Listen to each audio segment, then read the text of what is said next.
A very good evening to all our viewers. Welcome to today's edition of the Evening Review. My name is Tewan Jabela, your host. Tonight on the show, we are excited to be joined by Nico Sibolile. He is a taxi driver here in Windhoek who has been making headlines for the past couple of days for returning $8,000 that was forgotten in his car by a customer. A very, very beautiful story. Nico, thank you for making time. You're welcome. Yes. And thank you for having me today. Wonderful. Sure. Yeah, so what happened? If you can give us a bit of background. It's such a beautiful story. If what we read in the papers is true, that's why we called you in, so that we hear from the man himself. What happened and what date was it? The date, I will not know exactly. Okay. I think that was the last week, Monday, if I'm not mistaken. Okay. Yeah, around afternoon time. So I picked up this lady. She was with this other young man. I don't know, they are kind of family. So I took them from Groove Mall and they were going to Vika service station in town. So on the way, the old lady was making funny jokes, talking nicely to me, as she called it, like a granny and son talk. So yeah, we got along so well.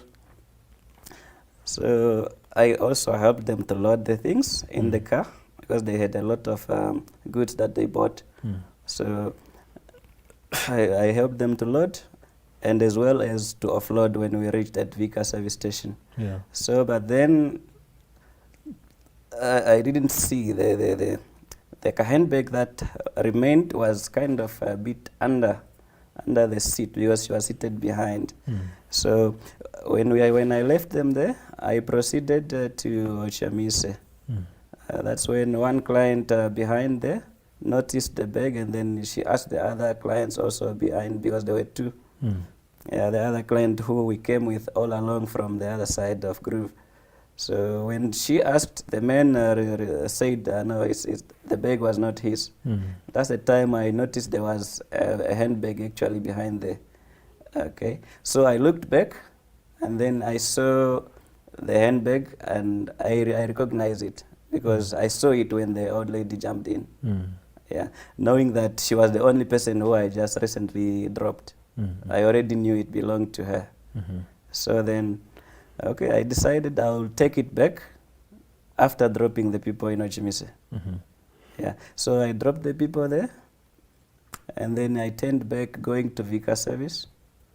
That's when on my way to Vika service, I received a call from City Police telling me that the lady was there.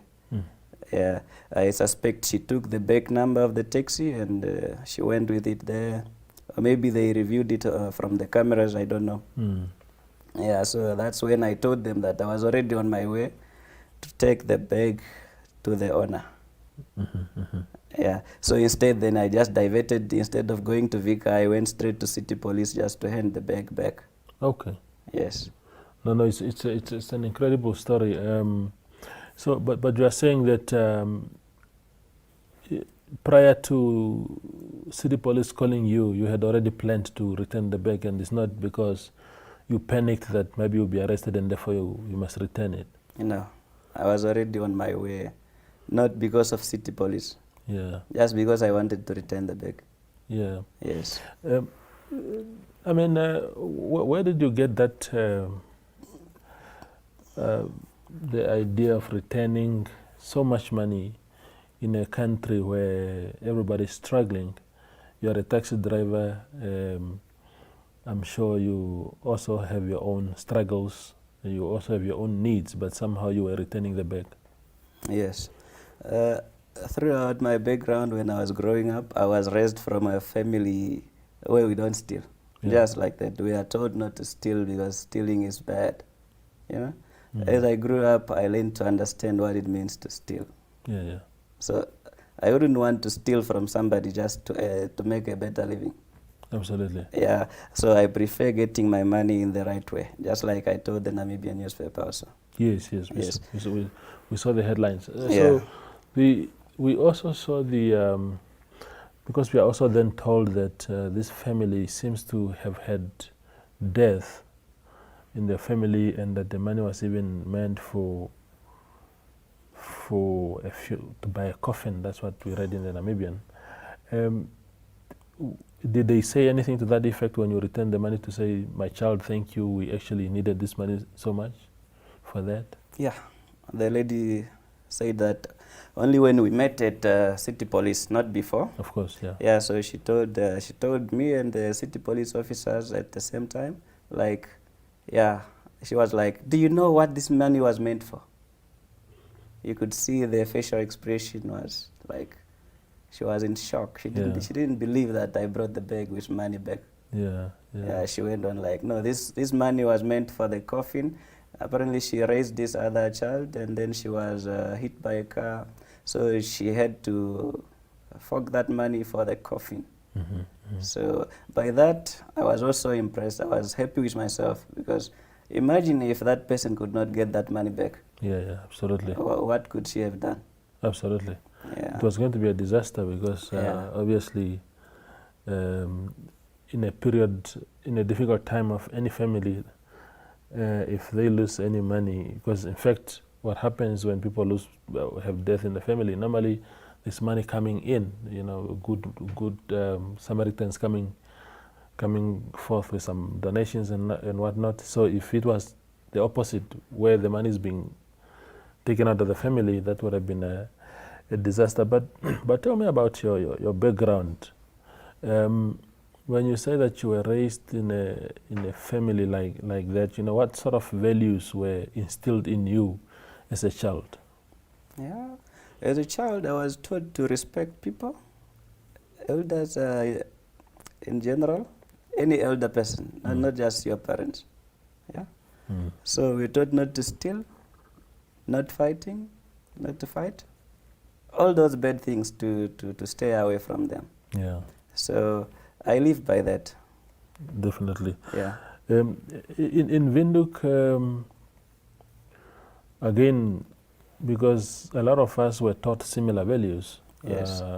It's an African thing that a child must live by a certain set of rules and values. But when we come to Windhoek or the big cities, we usually forget very fast what we were taught, especially those of us who grew up in villages. We immediately forget what we were taught in the villages.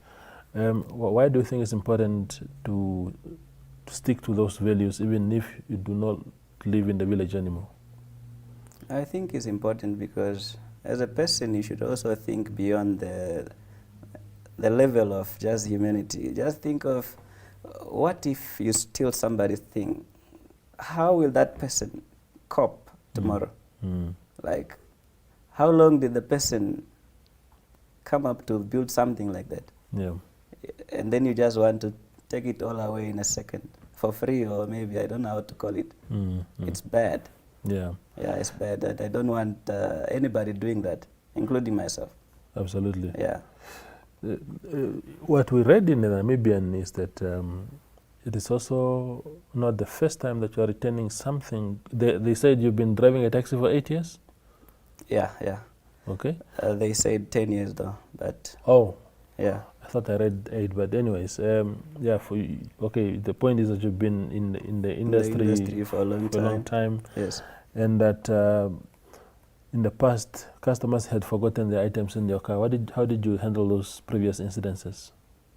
Yeah, like the most recent one also was, I think that was last month. There was a client who forgot 2 big bags containing shoes, new shoes. They sell at this junction of Ellerins, closer to Pep. Maybe you normally see them if you pass that side. Yes. Kind of leather shoes. Yeah. So those ones I didn't see them on time, to say the truth. So the person also went to city police as the other one did. They called me from there. While I was on the call, I told them, let me check, because those ones were behind in the boot. Immediately I saw them. I told them, no, the bags are here. I'll bring them back. Yeah. So that's all that I need to be doing. Yeah. I need to do the right thing when I can. Because what's the use of me taking somebody's things? How will they survive tomorrow? Yeah. Yeah, I think like that. Yeah. You, as a taxi driver, obviously, it's also not easy. I do not know how much you guys get paid, but I don't think it's so much money. And we've had a lot of, but it's not even about how much a person earns. It's about principles to say it doesn't belong to me, and therefore Yes. I cannot keep it.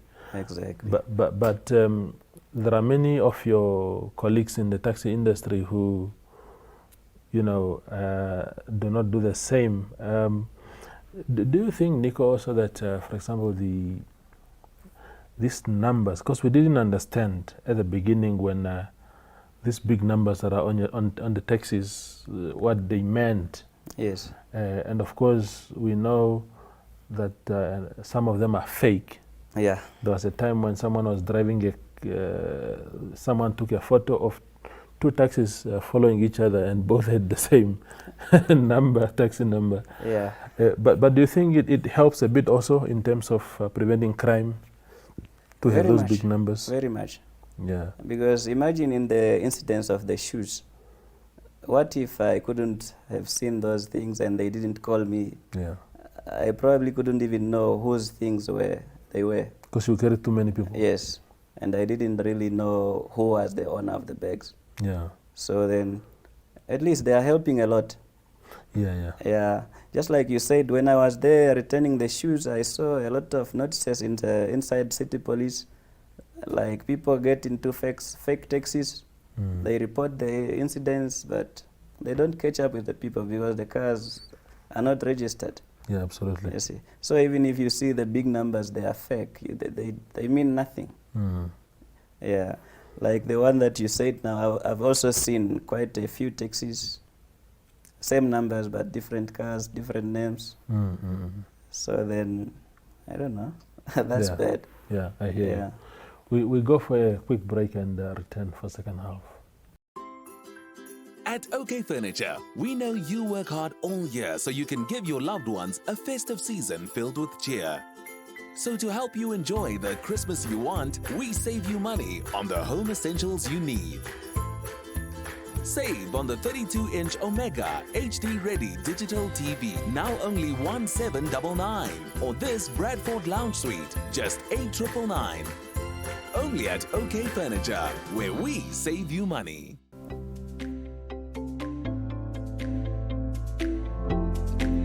Every Namibian, young and old, needs and wants to know what is happening in Namibia and the world. Namibian Sun provides exactly that. We cover Namibian and international as well as community news. Some of these stories are also delivered in Oshuambo. We pride ourselves as a leading source of sports news from all codes locally and internationally. And on Fridays, we bring you the latest entertainment updates and what's hot on the Namibian events calendar in our weekly chill section. Namibian Sun brings you Market Watch on a daily basis, our informative, economic news-focused publication.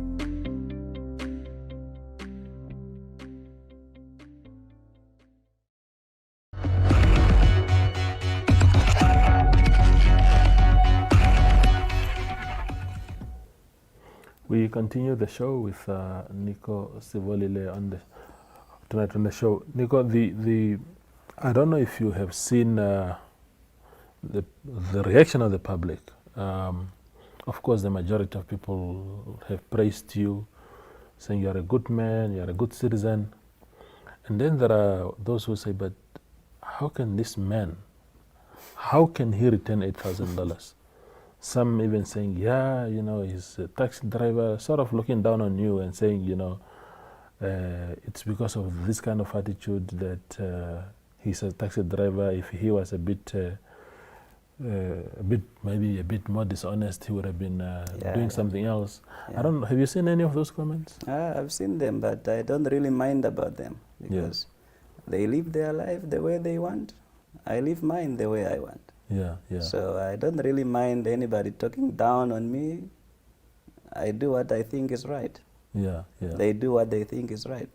Yeah, yeah. Yeah, if they think stealing for them is good, so be it. But I encourage them not to steal. Yeah. Yeah, because one day they'll also lose things like that. And they would want them to be returned. Exactly. Yeah, very true. Yeah. So while you are here, Nico, then let's just talk about your experience as a taxi driver. Because, of course, there are a lot of issues there. For example, I think people pay now $13 per trip, the short trips. Yes. How is your experience in terms of what you make today compared to what you used to make maybe 5 years ago? I mean, you've been in the industry for so long. Yeah. Yeah. It's a bit because different. I'm asking because people are, the taxi associations are calling for an increment in taxi fares and all these things. Yeah, I think the main reason for calling on a taxi increase is due to fuel increase also. Yeah. Yeah, because if you look at it, we pay at a pump for 1 liter it's at $20.50. And when you look at it, it's kind of not fair if somebody pays you $13 and maybe you are taking the person from here to Korea Dam is quite far. And if you say maybe you pick only one person, that's kind of a losing trip, And it's not always that you'll carry a full trip from point A to B, you understand? So I think that's the main point of wanting to increase the fare as far as I'm concerned, because that's the biggest difference that I've ever seen. Back then we used to pay a liter for around $13, $14. All of a sudden, boom. $20.50. And then they only increased for us, I think, $1. Yeah. Which I don't think it's a fair one. Absolutely. Yeah. So, I mean, if you look at how much you spend in fuel and how much you take home at the end of the day, because I know that if you're driving for someone, there's usually this fee that they say, a daily fee that you must always deliver to them. So it must have become very difficult also then to make that amount of money. Yes, it's quite difficult because you look at it like out of the total that you make in a day, half of it or even more goes to fuel for the next day. So it becomes really difficult because there are times when it's really tough to make up to that amount. Yeah, so it's quite challenging. Do the owners understand? Or they are just saying, I just need what we agreed on? Do they look at the circumstances and say, look, we have had a number of fuel increments and therefore the situation wouldn't allow me to bring this much? Yeah, there's some who would understand. Yeah. Some don't understand. You find some who will tell you, okay, I need this amount. So if you bring less, I cut also from your, from what you get at the end of the day. So that one, I don't know how to go about it. Yeah. Yeah. Tell me, so when you say that you've been a taxi driver for 8 years or so, is it out of passion is it something that you enjoy, or is it also due to lack of other opportunities? It is due to lack of other opportunities, to say the truth, yeah. What were your dreams as a young man? What is it that you wanted to do in life? Yeah. At first, I used to think of being a pilot one day. Yeah. Then things didn't turn that way. Yeah. Yeah, that's bad. Yeah. Yeah. But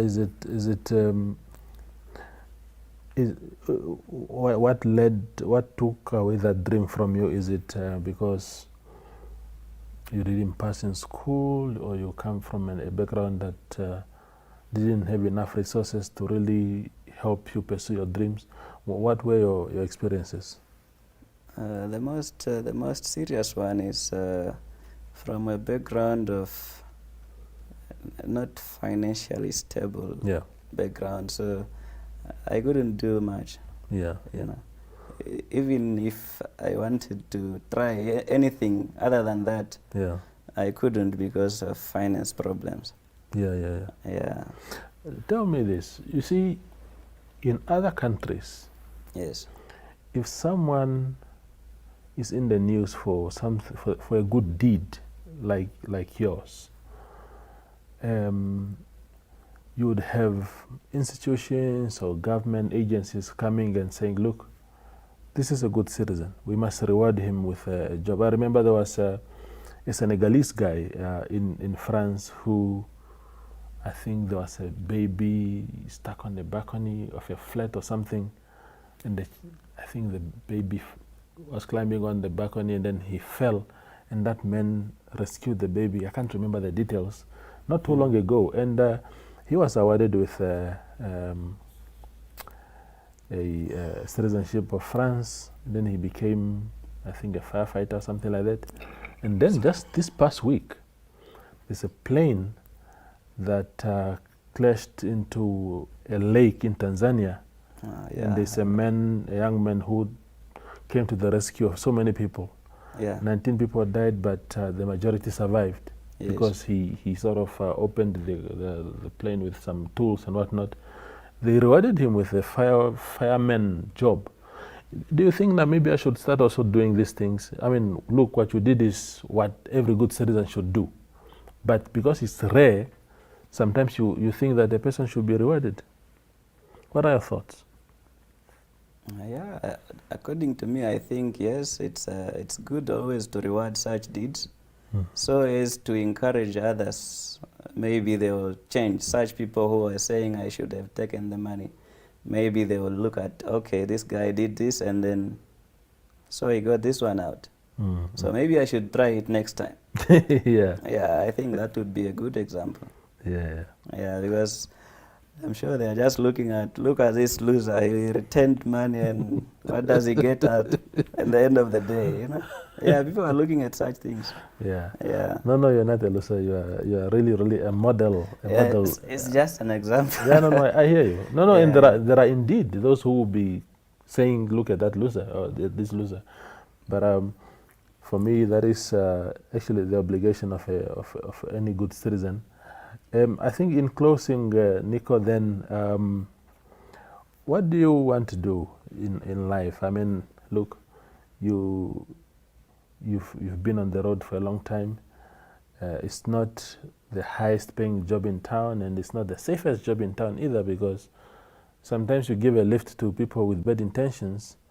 They rob you, they take away things from your phone or the money that you made that day and whatnot.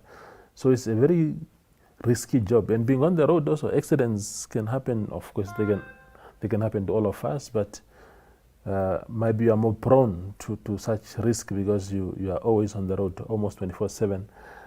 What are your dreams going forward? Sure, I just dream of getting something better so I get away from the taxi industry, because it's really not safe, to say the truth. Yeah, accidents are quite a lot. It's not by chance that I'm not hurt. It's just by the grace of God. You never know. Accidents happen to anyone, anytime. Absolutely. Yeah, and also these days, the young boys are at us looking for, the small money that we make. They want to take it. So taxi industry is not that safe to say. Yeah, so I hope one day maybe I get a better job somewhere. Absolutely. Sure. Thank you.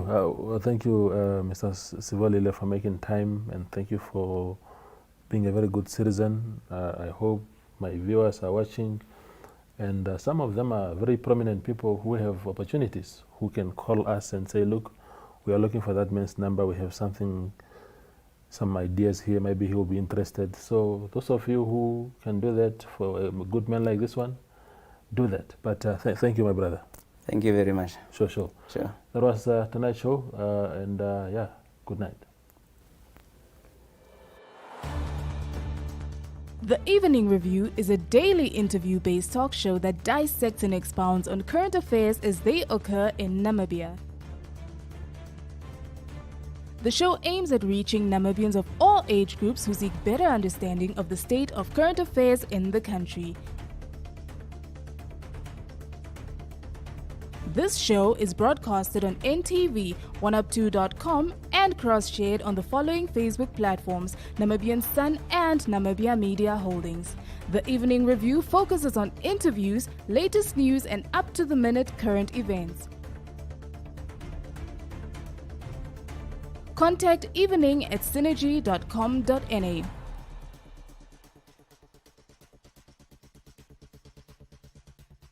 Evening Review, unpacking today's pertinent issues.